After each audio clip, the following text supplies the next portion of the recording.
Hello, and welcome back to Bad Lit Friends, the writing podcast that still barely knows what it's doing. I am Meagan Thompson-Mann, and these are my co-hosts. Hi, I'm Kirk Rafferty. And I'm Rylan, the new co-host. Thank you so much for having me. Rylan is here by popular demand after her star turn as a fill-in host while Kirk forgot that he had both a vacation and a podcast. She did such a great job. We are delighted to have her with us as a host and not just as our amazing producer. So welcome. Thank you. I am honored to be here. And thank you to all of my fans. You know who you are.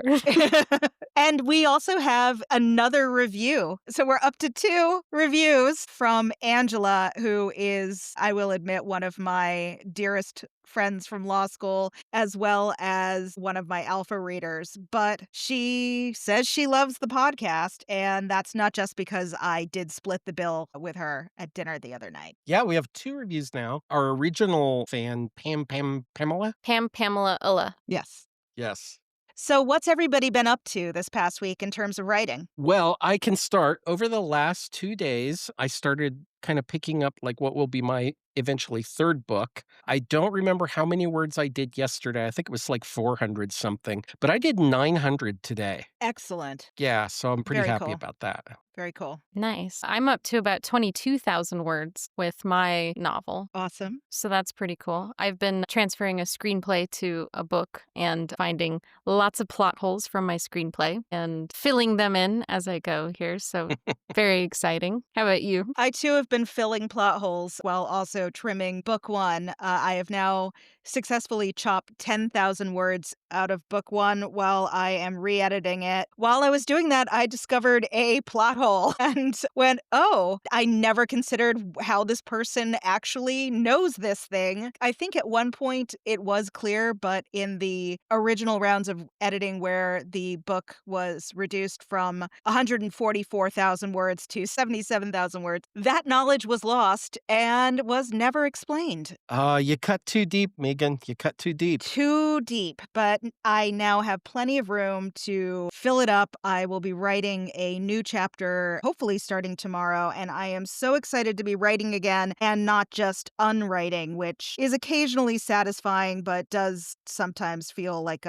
one of those chores that you'll be thankful for some point down the line, but not right now. That's been about it. I am so anxious to get back to book 2, which continues to bother me, and book 5 is also bothering me tremendously. There was a book that was in Publisher's Lunch this week that had a slightly similar theme, so I then started thinking, oh my God, am I already too late for book 5? The answer is probably no. Oh, yeah. I had a scare when I was far enough along in my 2nd book that I started talking to my agent about it. And she sent me a text. She's like, hey, this book sounds like it would comp really well to the book you're working on. And I read it and I read the synopsis and I was like, oh my God, I think I'm writing a book that has already been written. And I was terrified. I was like, this is going to kill me. Then I started like really reading more of it. And it's the 2 are completely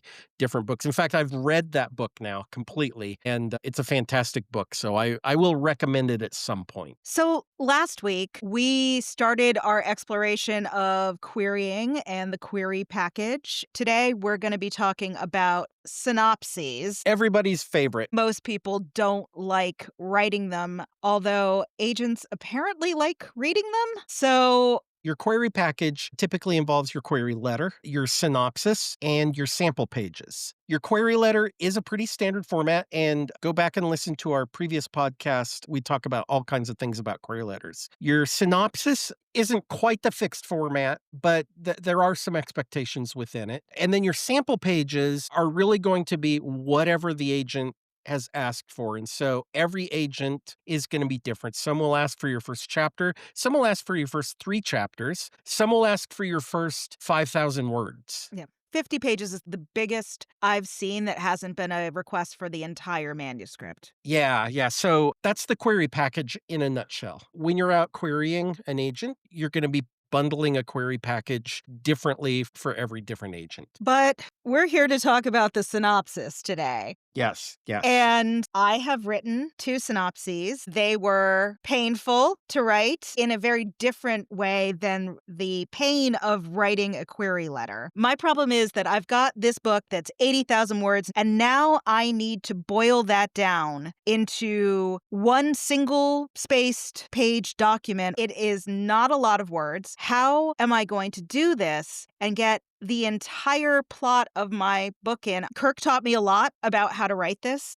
And these are not works of art. They are works to get your art across. They don't have to be brilliant. They just need to be effective. In fact, they shouldn't be brilliant. That's kind of a hot take, but I agree with you. And we'll talk a little bit more about, what makes a query letter so hard to write. But one of the reasons is, you've written this fantastic book, right? You've gone through the paces, you've wordsmithed it, you've worked on the phrasing, everything like that. You have beautiful prose in your book, and now you have to put together this synopsis that does not capture your voice. What it captures is your story. If your synopsis doesn't follow your book in the most boring way possible, it's just not going to interest an agent. So the purpose of a synopsis then is that it proves to the agent that you can plot a book and you can resolve the core conflict in your book. It's not proof of your voice. It's not proof of your themes or anything like that. It's just proof that you can write a book that makes sense. And when I say makes sense, like in a plot sense. So in the query letter, you don't give away the ending. In the synopsis, do you do that or do you not give it away? Yeah, you give away every spoiler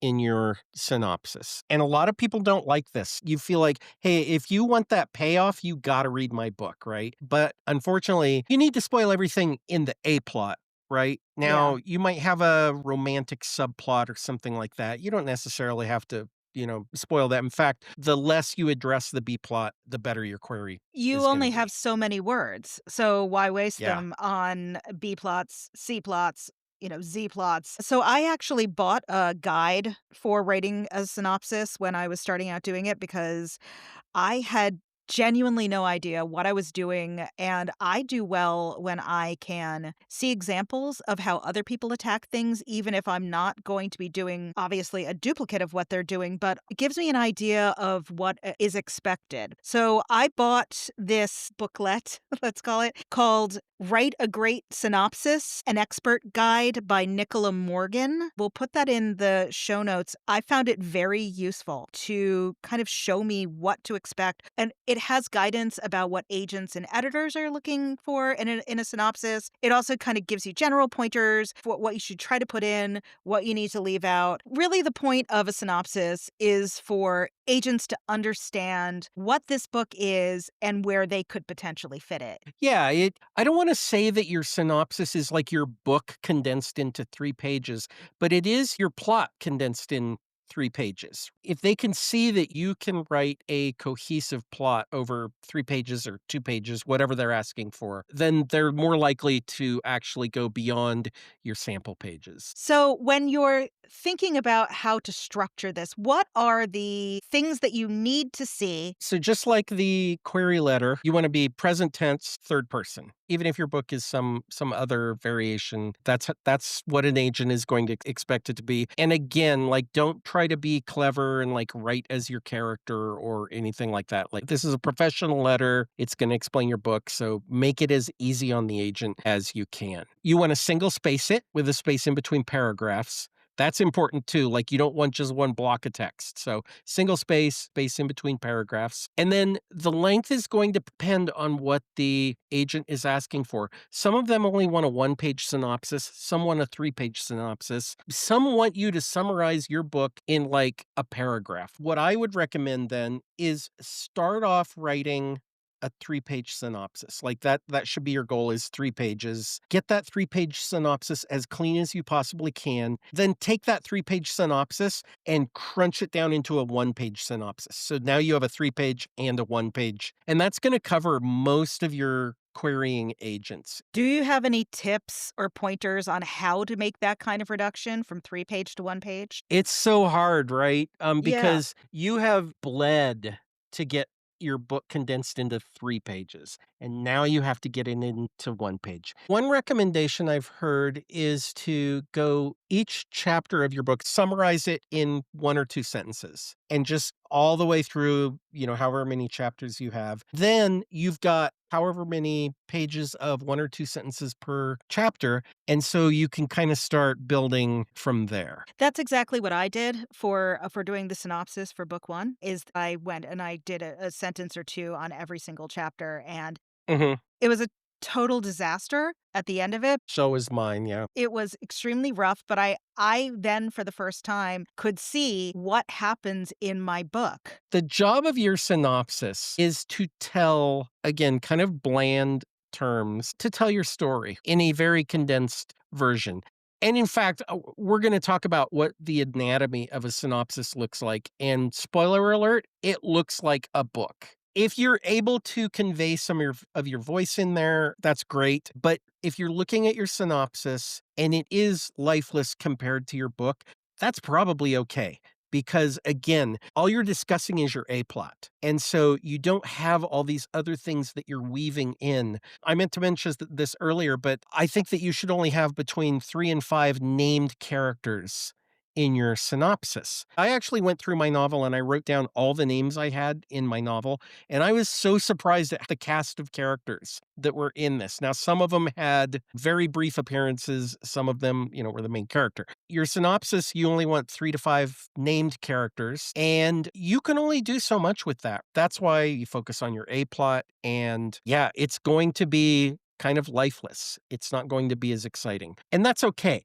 So you mentioned the phrase anatomy of a synopsis. So, okay, Dr. Rafferty, take us through the anatomy. So your synopsis is structured very much like your book. You have the setup, right? We're seeing your protagonist in their ordinary world. You don't want to spend a lot of time on that because you want to get right to the inciting incident. The inciting incident is the event that changes everything. You start out with your character in their normal world and something flips that on its head. Even if, you're looking at like Mission Impossible where it opens up and the hero is fighting the bad guys or something like that, right? You are actually in this character's everyday life. And then there's going to be something that happens. So I think in like the first Mission Impossible movie, it turns out that the team was set up to take the blame for some nefarious deeds going on. That's the inciting incident of that movie. So it's not the initial action sequence where they're doing all their espionage stuff.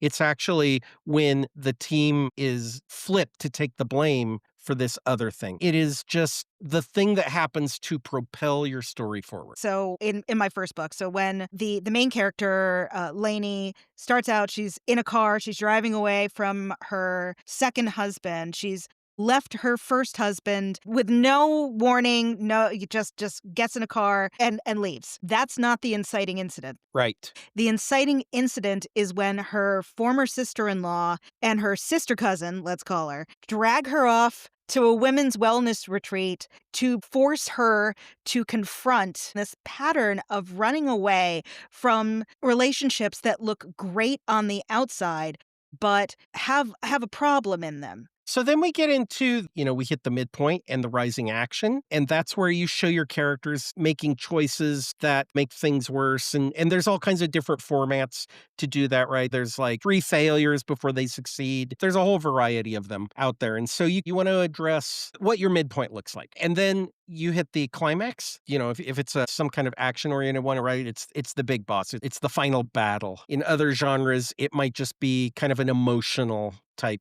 climax. And then finally, how are things resolved? And you kind of want to address not only the primary resolution, so the bad guy is defeated, but you also want to discuss about how your characters changed internally as well. And that happens in Mission Impossible too? So some analogies fall apart. Well, series are different, right? Yeah, I was going to say, actually, you make a really good point. So if you're writing a book series, maybe the character doesn't ever change, right? That kind of goes back to what agents are looking for in a debut novelist, right? I'm not sure you could sell James Bond in today's market, right? So, in one of the original James Bond books, it's just a pure adventure. Like there's no growth in the character. Essentially a book where the character just doesn't change? Like Sherlock Holmes. Like Sherlock Holmes. Like, Mm. that would be a tough sell nowadays, right? Now, a Sherlock Holmes where there is like, if you kind of did something inspired by Sherlock Holmes, Mhm. purely like Sherlock Holmes story where there is a mystery to solve, but there's no character growth, that's a tough one to sell, I think. Yeah. Yeah. So every synopsis has to have these elements. I think at one point you said to me that each of these particular sections needs to have certain beats within those sections. Yeah, so I actually came up with like a little checklist for each one of those beats. You don't necessarily have to address it, but you at least want to think about it and decide if it belongs in that particular beat. Those are the goals, obstacles, decisions, consequences, and the almighty stakes. So for every one of those beats that we just discussed, you as the synopsis writer should be thinking about those things. Eye on the goal, the obstacles that your protagonist is up against, the decisions that they're making, and then the consequences of those decisions. And then always be focused on the stakes. Like that should be front and center all the time. So, what's the function of the synopsis? What are the questions that a synopsis hopefully will address? Much like your query letter, who's the protagonist and what do they want, right? And we talked a lot about what it means. What does your protagonist want in the previous podcast when we talked about query letters? So I'm not going to repeat that, but you need to identify your protagonist. And then you also need to identify what is in opposition to that protagonist. It might be an antagonist, might be the big bad, right? But it could be, what are the story types? Man versus nature, man versus what, himself? That sounds right. Man versus food. So. You need to identify the inciting incident. And then you also need to identify, like, what is it that locks your character into this story? Like, why can't they just walk away? What is it that's kind of entrapping them? Maybe they have to go do a thing to save their family, right? Like, and this all boils down to stakes. Like, what are the stakes, right? The stakes have to be high enough. If the stakes aren't high enough and your character could just walk away from the whole thing, you've written a boring book. Sorry. And then you need to talk about, like, at the midpoint, what changes? You want to talk about what the climax of your story specifically resolves, right? So Yeah. when your hero beats the big bad, what conflict does that resolve? Does that save the protagonist's family? Does it save the world? Does it save the galaxy? What happens there? And stay away from generalities. When the big bad is defeated, if you put something like everything changes back to the way it was before, that's not good. Number 1, it's boring. Number 2, why the hell are we here? Why are we reading this synopsis if all that we hear is just something general, especially if you've been putting in some level of detail up until this point, right? You've Yeah. got a bigger canvas to some extent than in a query letter. Why not put it in if you know it? There are ways of being concise and still communicating enough. I would say that it just isn't enough to say everything is changed or everything's great or nothing has changed. And I feel like we know this instinctively as writers, right? Of course, you're going to explain how things change. In your synopsis, like you're sitting there trying to crunch your story down into 3 pages or whatever. These are things that you might just decide, oh, I can just chop this whole thing about how that really resolves out. And I'm just saying, that's not where you can cut. Almost nobody likes doing synopses. And I guess there's a strategy. I actually saw this back on the Old Evil Place. Somebody said that they just queried agents who didn't ask for synopses. Like that was their Well, that's one way strategy of for doing it. Yeah, I guess. Unfortunately, you're leaving a lot of agents on the table. And the other thing is, how do you know that an agent won't reply to you and say, hey, Exactly. can you send me a synopsis? How does the synopsis play out in different genres? Yeah, and again, you want to know your genre, right? So this goes back to being well read in your genre, understanding how your genre tells a story. For a romance, for example, you definitely need to identify both of your protagonists. You want to identify that breakup moment, that dark moment, and then you want to really focus on how your characters earn that happily ever after or what is it, happily for now? Yeah. Those are the things that define romance. So if you don't have those things in your synopsis, the agent's going to question if you have them in your book. For mysteries and thrillers, you have to reveal all. You have to reveal who done it, the how they did it, the why they did it. You have to identify all your twists. You can't leave anything buried. Like the synopsis is where you show everything. Exhume them all. Yes, yes. Now, for science fiction and fantasy, the big thing I want to point out here is that you will be so tempted to talk about world building. You will want to do paragraphs of how your societies are structured, how this country has always been at war with this country. This is something that you kind of have to avoid. You want to convey as much world building as necessary, but you don't want to bog your synopsis down in world building. Again, you've only got so many pages in your synopsis. You really want to focus on plot rather than the world building. And the agent understands this. The agent is not going to be looking at your synopsis saying, I'm not getting any sense of this world at all. They're going to understand that these are the constraints you're up against. And they would much rather read about your plot more than your world building. When they ask for your manuscript,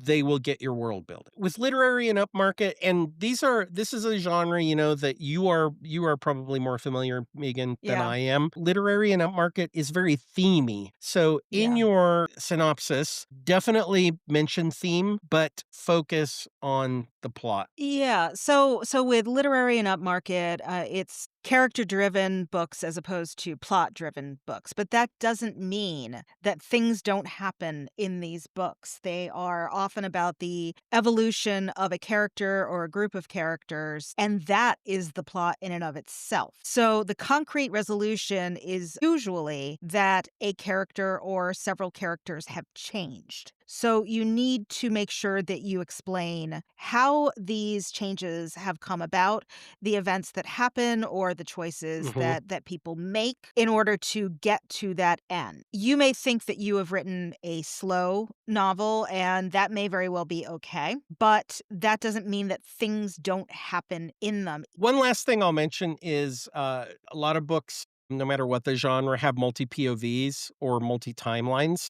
And my suggestion would be to anchor on one primary character, one primary timeline. And I speak of experience there. My first novel actually was multi POV and multi timeline. And so it took me quite a while to figure that out. You can nod back to it occasionally, but really you want to focus on that main timeline and that main character. So we've talked about what needs to be in a synopsis. Let's talk about some things that shouldn't be in synopses or where things go wrong, like when synopses attack or when you Yes, attack yes. synopses, let's say. So we already talked about one of them, right? And that is being vague. Like everything changes. We do that in query letters too, right? 17-year-old so and so lives in terrible poverty and they dig up this magical amulet and then everything changes. Instead of saying everything changes, you would say she testifies, implicating her brother and saving 3 framed classmates.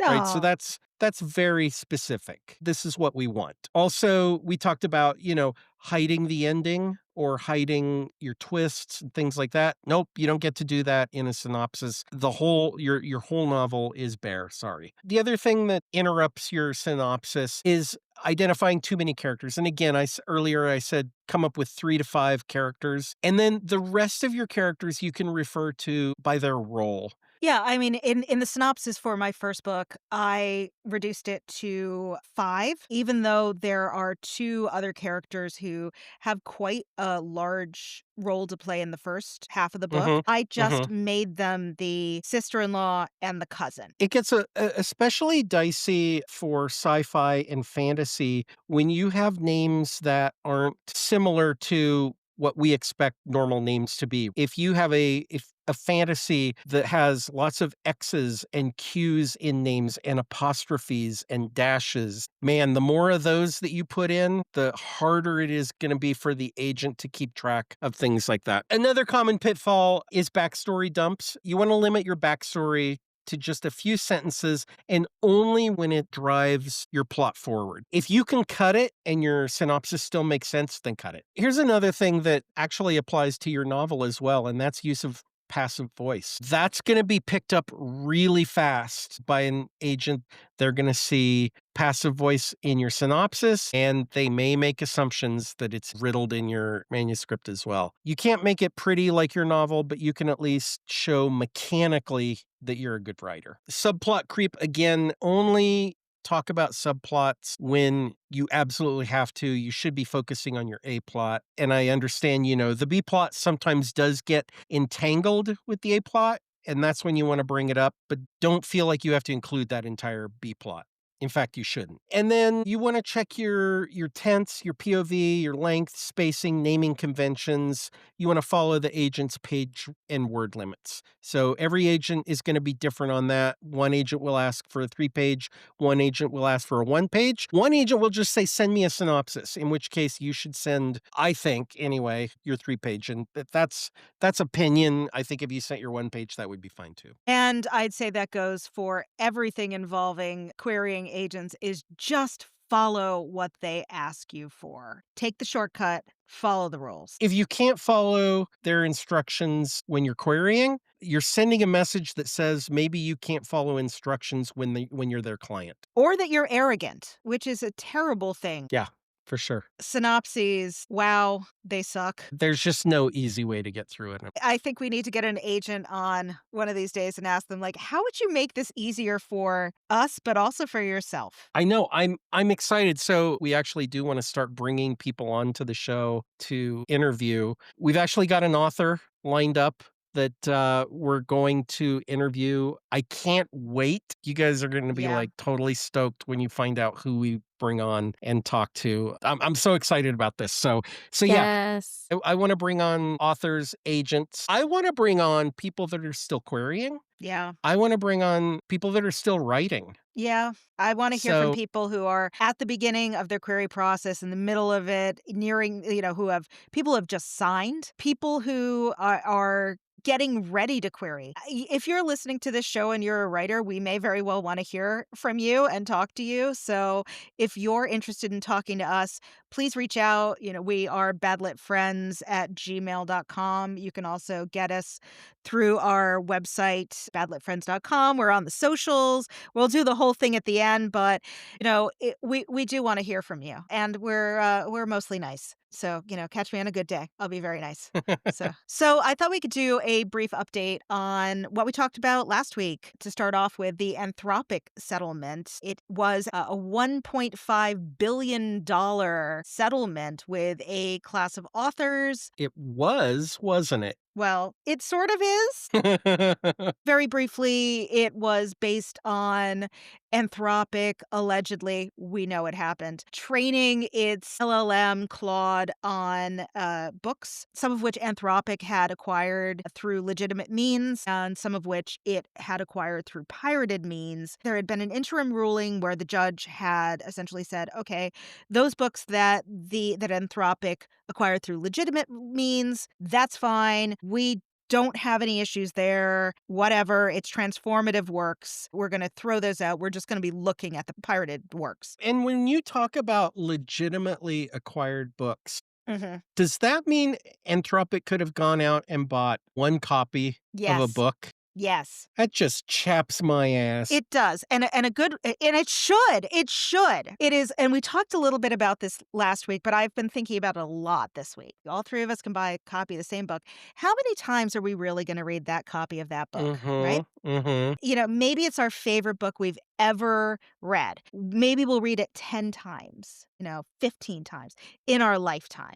Claude is reading that book multiple times a day, not just multiple. Thousands, millions of times a day. Every single day, right? So fair use, to my mind, right, when I take off lawyer hat and put on, layman hat, it doesn't feel like fair use, because fair use to me feels like I'm going to read this book, maybe once a year, maybe twice a year if I'm really, I really love this book. I'm not reading it thousands of times a day, millions of times a day, every day, because I am but a, measly human and my brain can only do so much. And Claude can do so much parsing these words again and again and again. It doesn't matter, right?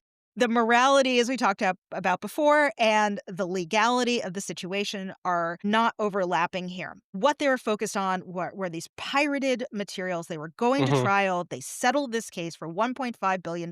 They reckon it's about $3,000 per author in this class being about 500,000 people. And we talked about what that would actually probably shake out to be, which is, $2,000, but probably a little bit less. Here's the problem. The judge in this case said, I am not sure how fair this settlement is to the authors in this class. He was concerned not about the amount of money, but more and this is so typical. Please, judges, if you are listening to me, I generally love you when I'm before you, but oftentimes I just go, what the fuck, when I read some of your decisions. I'm sure, lovely judges I'm before, this does not apply to you. But the judge said, what I'm concerned about is that this class is not capped, right? We talked about that last week. I'm worried about all these other authors in this class that could still be out there coming into this case after we've settled it. And what if they decide to challenge this settlement? Oh, we're going to have so many problems and the courts are going to be overloaded and it doesn't seem fair. So the judge said that he wasn't sure that the Association of American Publishers and the Authors Guild, who had also been involved in this lawsuit, hadn't put undue pressure on the authors to accept the settlement. Now, what's crazy here is that both parties are saying, we are cool with this settlement, Judge. We Mhm. don't think it needs to be disturbed. The judge has decided that he's not happy, so he's put off deciding whether or not he's going to accept the settlement until next month. The plaintiffs and the defendants both need to submit briefing essentially explaining why this settlement should go ahead. What's also interesting to me is that the plaintiffs, the authors in this case, are saying that they think that the judge doesn't actually understand how publishing works and that his level of expertise is just insufficient here. Now, whether or not that's true, I don't really know. But at the same time, I also would think that authors and their guilds might know a little bit more about publishing. I still think this is a shitty deal for the authors. and Yeah. but I also don't think that this case should go to trial at this point. If nobody wants to go, trust me, as somebody who wants to settle a case, I want that case to be over. Right? Especially if everybody thinks this case needs to end. I've seen it happen before twice where a judge has said, you're going to trial. Everybody hates it. And you're going in there with this attitude of, we hate the judge. I was not an attorney in either of those trials. So, judges, again, if you're listening, don't blame me. Watch this space. This is further along, obviously, than any of the other actions that are out there against Meta and OpenAI. So it will come to some sort of resolution. Even if they do end up going to trial in December, that's still going to be over before we get anywhere else. So watch this space. I think it's really interesting. It's the intersection of, wow, morality, legality, art, commerce, technology. We're all probably going to lose at the end. So, That was the surprise to me on reading this, was that the judge felt like it was placing undue pressure yeah. on the authors to accept it. And I was like, well, yeah, why is this a surprise? Like, of course it was. It invariably was going to be that for a settlement. Usually, and in most settlements, everybody's giving a little something, right? Mhm. The way that we often think about it is if you walk away from like a mediation or some sort of settlement conference and nobody is happy, but everyone is able to live with the outcome, then you've got a good settlement. I think that my primary objection to this, beyond the fair use thing, which I think is absolute bullshit, but if setting that aside, I think my biggest problem with this is a $1.5 billion settlement for Anthropic is, compared to what they're bringing in, compared to what the company is worth and the kind of reach that they have now, $1.5 billion is a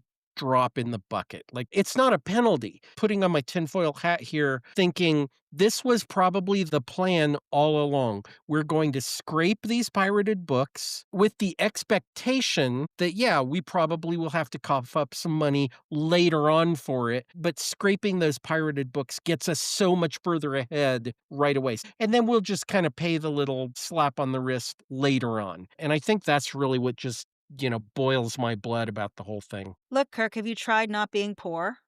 Exactly. So much of it comes down to this again and again and again is just that if you can afford to be a terrible human being or a terrible corporation, YOLO, just do it. It sucks. Which authors are going to say this is okay? It's not going to be that many people. But what I think they will probably do is continue to acquire works through what, has now been given the stamp of approval. That it's okay if you buy a book and feed it in because it's a transformative work. We're talking about transformative works, and that's another topic I want to cover right now is the fanfic to publication pipeline that we see more and more books kind of flowing through. This week, there was news that I read in the Hollywood Reporter about Alchemized. In an earlier iteration was a quite famous Harry Potter fanfic called Manacled. It has been satirized many times on the internet, but it was incredibly popular. And Alchemized has secured for its author, Senlin Yu, a 7-figure deal, which is it blew my mind. And I sent Kirk this article and I think I said, more proof we're doing everything wrong. Now, I will point out that this is not fan fiction. It has its roots in fan fiction, but Manacled was fully reworked. My understanding, it is not, because it has not been released yet, is that it was completely rewritten, and so that the themes of the book continue, but it's not the same characters. This was in the Draco Hermione or, Dramione. It takes something of that dynamic and transposes it into a different work. And I'm not saying that means that it is fan fiction that's getting published. There certainly are fanfics that have not been so thoroughly transformed. That's my understanding. And I also say this as someone who really enjoys transformative works. But I am also a little concerned about why there are so many of these reimagined fanfics that are making it out into TradPub. Alchemized is being published through Penguin Random House. Yeah, big five. What is going on? What does this say about the state of publishing? That we are seeing all of these fan fictions reimagined right now. And Kirk and I both listened to a podcast. It's called Some More News by Cody Johnston, who is ex-BuzzFeed. And his topic this week was about the perils of nostalgia. If you are not listening to Cody and Katie on Some More News, you really should listen to them.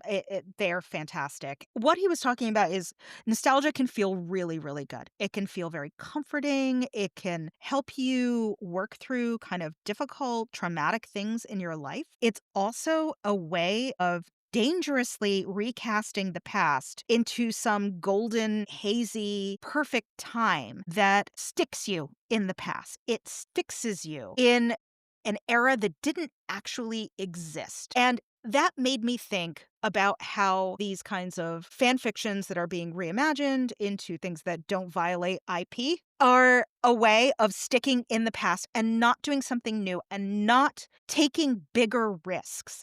If you know that you've got a really popular fan fiction out there, you're like, okay, well, now we have a built-in audience. Boom! It's disappointing. That's my take. And I'm someone who really loves transformative works. One of my favorite movies of all time is Clueless, which of course is a retelling of Emma. But why does Clueless feel better to us than other transformative works of fiction like 50 Shades of Grey? And I'm not saying it's about the writing here. It is that some stories feel eternal and essential, like Emma, like fairy tales, like Shakespeare. These works feel like they are part of our human heritage, right? These are essential, eternal themes. 50 Shades of Grey. Okay.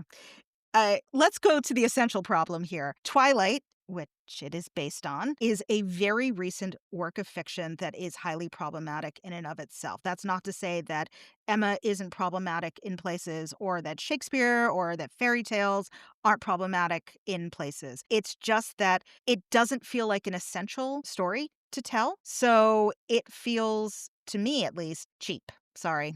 That's kind of a mean word, but it does feel like a ripoff. Just to clarify, when we talk about a fanfic, so we're talking about fiction that has been written by fans of a particular work, in this case, Harry Potter fans, right?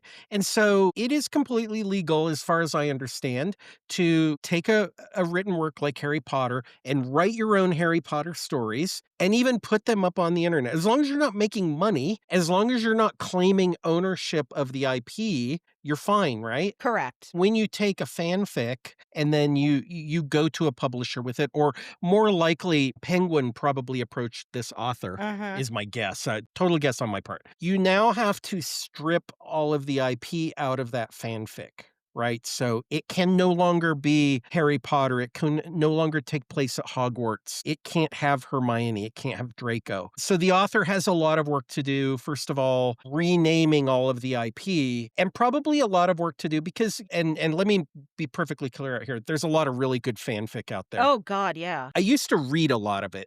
Me too. I don't so much anymore, but I used to really enjoy it. But in any case, there's a lot of work that you've got to do to take a fanfic and turn it into something that is different. So exactly how 50 Shades of Grey was done, right? You know, she took her fanfic and she reworked it, renamed everything, and tweaked it enough, right, so that it's not telling the same story, obviously. So I just wanted to make that, what that pipeline looks like, pretty clear. I'll be very clear here that I am very pro fan fiction. I used to consume a lot of fan fiction like Kirk did. I also wrote my graduate dissertation. The title was Audiences, Producers, and Dissent, Public Service Broadcasting and Resistant Reading, which was about how the BBC reacted to their audiences taking two of their television shows and doing new things with them, and how they took very different approaches. So one of them was EastEnders, and the other one was that I addressed in the dissertation was Teletubbies. I will point out that it is believed that I wrote the first graduate thesis on the Teletubbies in the UK and very possibly the world. Pat on my back. So, Amazing. well done me. But what they did differently with EastEnders, the approach that the BBC took was eventually, after quite a bit of resistance on their part to what fans were doing it and saying, oh, we're going to sue you, yada, yada, yada, they leaned into it. They published their own novelizations. They did appearances for readers, for fans. They showed up at conventions. They did all sorts of things like that. And they're like, you know what? That's what's going to happen. We've got audiences. Audiences are unruly. They're going to do weird things with your text. Let's try and make some money out of it. Okay. Very different tack that they took with the Teletubbies. When Teletubbies was first released, at least in the UK where I was living at the time, it was that students, particularly university students, kind of saw the Teletubbies as like, well, what if they're all high all the time? What if all of the Tubbies are on They drugs? totally are. They totally are. Yeah. Yeah. So there were a lot of... I thought that was canon. Well, the BBC doesn't believe that. Well, that's just like their opinion, man. It shows you that the reader's interpretations of the text were so influential that they got you to believe it. But what they did was the BBC did was say, no, that's not right. Take down all of your posters of Poe smoking a bong. I don't want to see it. I will sue you. And the rationale was, well, this is a kid's show. This is for very young children. Very young children don't need to see Tinky Winky snorting a line of coke.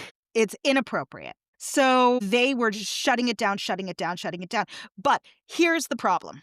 Who are the people who are transforming the works? They were young people themselves. What are young people infamous for doing? Giving authority the middle finger. So Sure. all it did was cause these readers to double down and get weirder and filthier with their Sure. interpretations, right? Because everyone knows that if you threaten to sue a college student, they're just going to bend immediately, right? Oh, yeah, very well known. So well known. That was so well known for doing it. It turned out extremely well. So all of that is to say that I am very pro transformative works. And I also, at the same time, think that there is a lot of room in both indie publishing and trad publishing for these works to be involved. There is room in commercial spaces for this. However, at its heart, I think folk art, right? And I always feel a little bit weird about when folk art is being commercialized, that it can bleed into exploitation of people who are so excited about what they're doing. And I think nobody can deny that people who write fan fiction are incredibly into what they are doing. Look, capitalism. Again, they're not in it for being warm and fuzzy with people. They're in it to make money, and I am concerned about it. I'm not that concerned about this author, Senlin Yu. Well done. I mean, 100% well done. Yeah. This yeah, is get that payday. amazing. Get that payday. I have not read this book. This isn't a genre that I normally read in, but I might actually read this book. I'm more concerned about this being the inciting incident, shall we say, where the publishers are going to start looking at other popular writers and say, okay, we've got something that's a dead cert. We're going to be able to get more people in this pipeline, and not necessarily thinking about, is this something the market actually wants? Like, is this the story the market actually wants at this time? Or people who aren't necessarily as savvy or don't necessarily have the right people around them to protect them. And also getting into nostalgia again. Are we only doing this because we see these stories that we grew up with as being safe, and we are stemming the ability of newer authors with original stories to tell to get into the publication pipeline? And also, is it cutting off people who are doing different kinds of transformative works based on those more, classic universal tales? I think my concern, and it goes back to this nostalgia thing, is that if publishers start pulling in fanfics at a greater velocity, then essentially the publishing industry is just sort of digesting what it's already digested. It's already put Harry Potter out there. Now we're going to have stories that are heavy lineage to Harry Potter. So basically what you're saying, it's the publishing centipede, right? Ouroboros. Yeah, That's exactly. a much more learned way of putting it. Thank you, Rylan. Thank you, Rylan, for elevating the tone. Now, that's not to say that's what's going to happen, right? No, And it no. could be just a completely unfounded concern. Well, that's what happened with the movies, right? That's what happened with exactly. And we get sequels that we never asked for. Yeah, we get 6 Marvel movies a year. There's a Murder, She Wrote movie coming out with Jamie Lee Curtis. I love Jamie Lee Curtis. So do She's I. like one of my favorites ever. But who wanted a Murder, She Wrote movie? Maybe it'll be good. Maybe this will age like spoiled milk. One of the things that Cody talked about in his podcast was all of these board games that became movies, like Sure. Battleship. I Yeah. mean, just infamously one of the worst movies of all time. Who asked for a movie about Battleship? Question. Rylan, maybe you know the answer to this. Has there been a Connect 4 movie yet? I mean, why not? Why Yeah, not? I wouldn't be surprised if that was coming out at Christmas. I gotta say, the Minecraft movie was pretty fun. I've heard that. I haven't seen it, but I heard it was pretty good, actually. But yeah, the movie industry really has just been, now I guess to kind of spoil the analogy, they're not feeding on fanfic, right? But they are feeding on the same ideas. They see something that works, and I know that they've done that forever, but they see an idea that works and then they just exploit the hell out, right? Until they have soaked the last nickel. Yeah. We'll know we're fucked when private equity gets involved with fanfic. Then we might as well just all go like down in the bunker and yeah, await the end times. sure. I think at the end of it all, my concerns are more about that we aren't doing enough original things, that there is a small c strain of conservatism that runs through so many of our entertainment streams. And while I'm pleased that Senlin Yu is this amazing deal, at the same time, I'm curious if this is a one-off or the beginning of something else. Yeah, I'm selfish. I want my book out there. My book is new and My book shiny. is new and shiny. But again, it's not a zero-sum game. So this is not an attack on her book or on her as a writer. It really is more of an attack on the entertainment industry as a whole, not just about publishing and not just about movies, but that there need to be more chances on weird new stuff getting into the pipeline. So Yeah. that is Sure. my hot take on all of this. Watch her prove me wrong. I really do hope she succeeds, though, on this one. Me too. too. Yeah. too. We're nice. So do you want to give us the main takeaways from all of this synopsis talk? So in a nutshell, synopses they're a technical spoiler complete document that proves causality and resolution. It is a small subset of your book. And I'm sorry, but it's going to be a little bit boring. It's going to be a little bit frustrating to write. It is what it is. It serves a purpose for agents just to understand that you understand how to write a book. You can do it. I mean, look, if I could do it, you can do it. If Yes. anybody can do it. My synopsis, like looking back on it, so I looked at it today, was not that good, actually. If I found myself in need of having to redo that synopsis, I see a lot of opportunity. So I am not the expert. Well, you've also done a lot of research on it, Yeah, too. you have done a lot of research, way more than I I've done have. a lot. Yeah, I did a lot of research on it. You can bother Kirk about it. I'm putting him up as a sacrifice. So, Yeah, drop him a absolutely. line. Meagan mentioned our email address, badlitfriends@gmail.com. You can contact us on the socials, whatever. We are Bad Lit Friends everywhere. We on Bluesky, Instagram, Threads. You can find us on YouTube. Leave a comment on here on this video when I remember to upload it or enable it from private to public. Please, as always, like, subscribe, review. Give us our third review, please. We will mention you by name. And as Kirk was talking about, we are doing our very first interview next week. We will be teasing that a little bit as the week goes on. Yeah, we're going to do the interview next week, I think, but we're going to hold off publishing it for a few weeks for reasons which we will discuss. And I am so excited, as I was saying before, that Rylan has joined us as well as one of our co-hosts. Yay, Rylan. Yay, Rylan. Well- Yes, this was great. Thanks so much. So thank you for listening to another episode of Bad Lit Friends, and we will see you next time. Bye. Bye.